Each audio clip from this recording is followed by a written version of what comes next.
Aí eu não tinha me atentado no planejamento. E depois do B veio o C.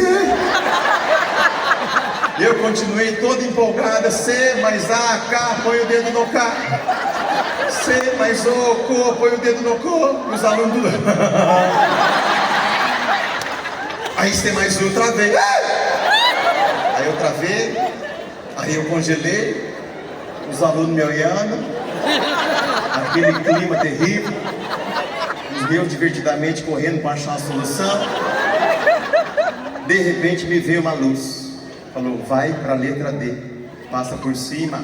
Vai para a letra D. Eles nem vão perceber. Vai para D. Na hora que eu fui para a letra D, Sofia, protetor. Protetor, até. Até hora vai pedir pra gente botar dentro do tudo.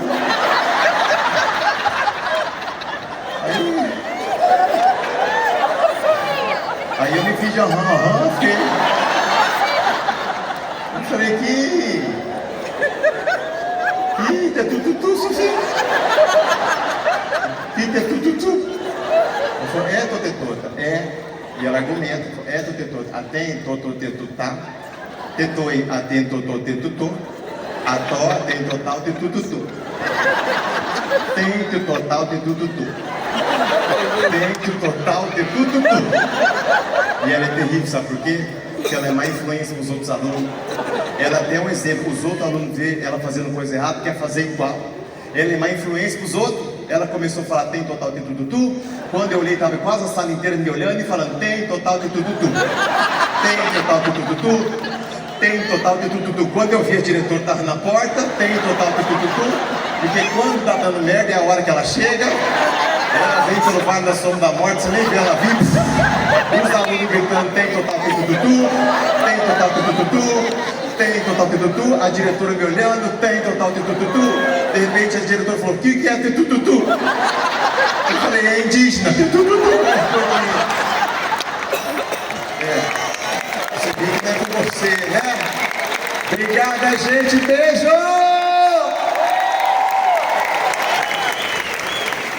Ah, meu Deus do céu. Vamos falar mais bobeira? Vamos, para isso que nós estamos aqui, né? Gente, eu acho que sempre foi difícil ser professor, sempre, hoje em dia está mais, mas eu tenho uma teoria. Eu acho que o professor, todo período que ele dê aula, ele enfrentou uma dificuldade peculiar ao seu tempo. Por exemplo, deve ter sido difícil ser os primeiros professores da humanidade. Imagina os primeiros, na época das cavernas, dar aula para os Enzo Sapiens. Imagina a dificuldade, você entra na caverna, aí você enche a parede de conteúdo, aí depois você enche o outro lado, aí tem que mudar de caverna. É tão difícil ser professor, que antigamente, quem ensinava nas escolas, quem fazia o que você faz de ensinar nas escolas, eram os padres. Ó, você vê, os padres davam aula, os padres, ó, você vê, nem os padres aguentavam. O padre preferiu mexer com o exorcismo. A igreja deu o padre escolher, você prefere o quinto ano ou Satanás? Ele falou, Satanás. Difícil. Ou então ser professor no período romano deve ter sido também, deve ter tido as suas peculiaridades. Ser professor de matemática em Roma, imagina, não é fácil. Imagina o professor de matemática em Roma, aí você chega lá, monta uma mega equação do segundo grau e pergunta qual é o valor de x. Aí ele coloca x igual a 10, porque ele é romano. Teve gente que não entendeu.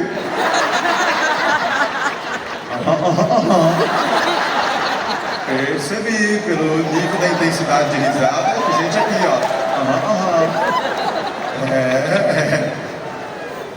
Anota e tira dúvida em casa depois. Mas eu acho que hoje em dia está mais difícil ser professor. E eu tenho uma teoria. Que hoje em dia, ao ser professor, você é cobrado de impor um limite para o aluno na escola, mas esse limite deveria ter vindo de casa. De casa. É assim que é. Hoje em dia, o pai e mãe, não sei se é uma compensação, mas o pai e mãe começa a estragar antes de nascer, começa a mimar. Quer ver um exemplo? Olha o que virou o chá revelação. O chá revelação virou um acontecimento para revelar o sexo da criança, é um acontecimento. Antigamente não tinha isso. Antigamente não tinha nenhum glamour na revelação.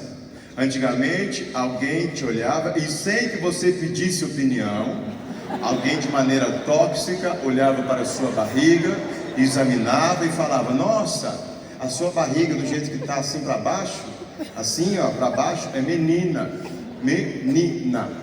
Ou então te olhava e falava: nossa, sua barriga redonda é menino. Aí você falava: não, nem tô grávida.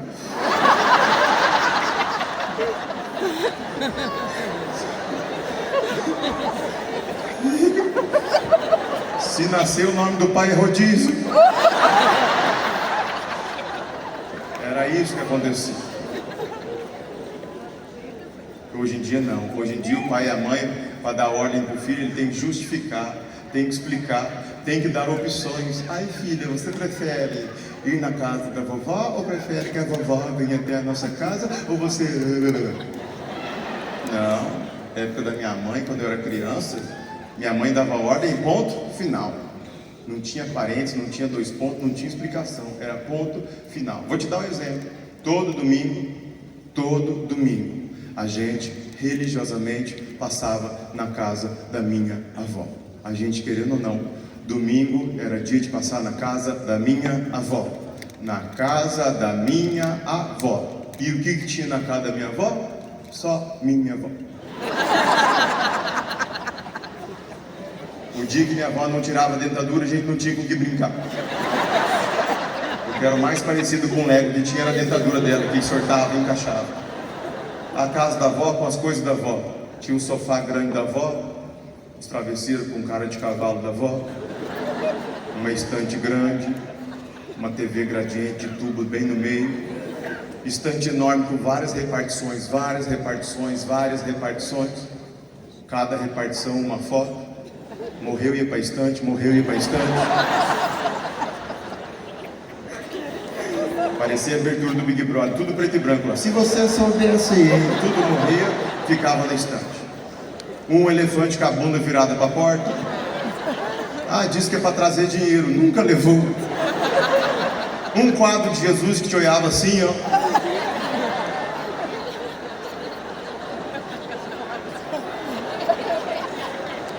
Eu morri de medo daquele Jesus.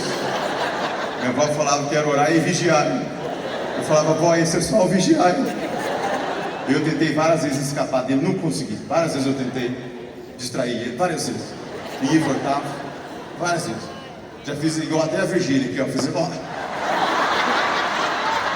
Várias vezes. Nunca escapei daquele Jesus. Nunca. Mas para minha alegria, e eu posso falar, na minha geração, tinha um quintal na casa da avó. E para isso a gente bastava para a gente. Porque o celular ainda não era presente, a tecnologia. Então a gente era fomentado pela criatividade, pela imaginação. A criatividade era a nossa arma para brincar. Hoje em dia o celular entrega pronto, a criança não precisa imaginar. Na nossa época a gente brincava com coisas que nem era brinquedo. No quintal da avó ficava brincando com terra, com barro, com pedra, com folha. E como a gente não tinha muito estímulo, o pouco já nos entretinha. Gente, às vezes eu perdia horas olhando formiga. Uma carreira de formiga. Uma via vindo, a outra via subindo. Eu ficava olhando. Daqui a pouco eu botava uns objetos para elas desviar. Aí depois eu fazia rotatórias. Depois eu pegava a dentadura da avó, fazia um túnel. Pegava umas folhinhas e botava nas costas para elas carregar. Às vezes eu entrava lá na cozinha da avó, pegava um punhadinho de açúcar, aí botava do lado assim. Aí uma delas saía da rota, de repente ia lá e encontrava o açúcar. Aí quando ela ia contar para as outras, eu limpava o açúcar para ela passar de mentirosa.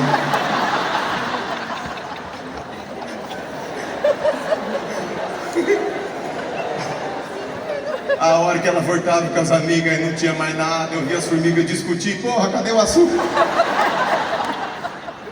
Quando é que hoje em dia a criança vê formiga discutir? Não vai ver. Deus nem vê formiga.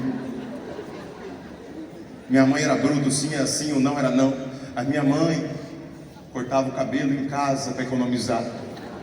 O nosso, não dela, o nosso. Lembro uma vez que minha mãe foi cortar o meu cabelo. Aí chegou aqui na parte de trás. Ela foi fazer o pezinho.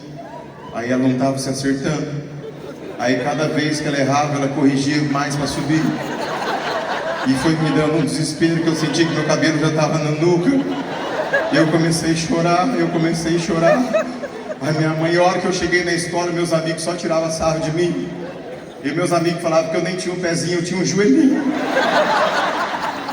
Eu lembro quando eu vi o Ronaldo Fenômeno na Copa só com um tufinho de cabelo.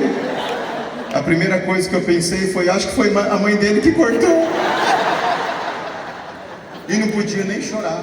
Hoje em dia você não pode contrariar a criança, antigamente não podia nem chorar. Ao primeiro sinal de choro, de emoção, a mãe falava, engole o choro, engole o choro. Eu lembro na época que eu estava muito gordo, aí eu fui no médico, ele falou, o que você acha que é? Eu falei, acho que é choro.